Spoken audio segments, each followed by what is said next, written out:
تعالي عايز أقول لِك حاجة، عشان ممكن تكوني أنتِ في المشكلة دي وأنتِ مش دريانة، أو عاملة نفسِك مش دريانة، دريانة وعاملة نفسِك مش دريانة، اللي هي إيه بقى؟ اللي هي عارفة لمّا بيكون في اتنين في حياة بعض، لا هُم بيتجوزوا ولا هُم سايبين نفسهم يتجوزوا غير الشخص اللي هُم بيتكلموا معاه، يبقوا راجل وست كده أو شاب وفتاة، هُم الاتنين قريبين أوي من بعض، بيتكلموا أوي مع بعض، الأسرار بتاعة كل واحد فيهم عند التاني، عارفين عن بعض الذوق في اللبس وفي الأكل وفي الشرب، تلاقي إن كل واحد فيهم هو أول واحد وقف مع التاني في مشكلته أو في مصيبته، تلاقي بيحصل أحيانًا من وقت للتاني غيرة غير مفهومة، مثلًا لمّا هو ييجي يكلم واحدة تانية هي تغير عليه، ولمّا هي تكلم واحد تاني هو يغير عليها، طب يا ابني أنت بتحبها؟ لا أبدًا، يا بنتي هو أنتِ في دماغِك حاجة من ناحيته؟ لأ إطلاقًا، العلاقة دي يُطلق عليها علاقة سامة جدًا، علاقة لا هي مَرضي عنها لا عاطفيًا ولا عقليًا ولا شرعيًا ولا اجتماعيًا ولا صداقةً ولا مَرضي عنها بأي شكل من الأشكال، لمّا بنحط نفسنا في خانة من الخانات نلاقي إن ما فيش ولا خانة بتستوعبنا، نيجي نقول إحنا أصدقاء نلاقي بس في غيرة من نوع تاني، نيجي نقول طيب إحنا حبايب بقى ويالّا بينا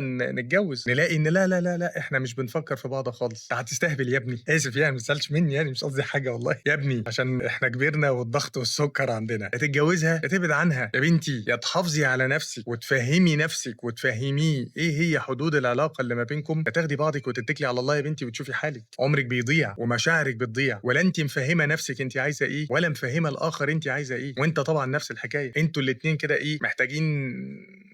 على وِش عشان تضبطوا أنتم الاتنين.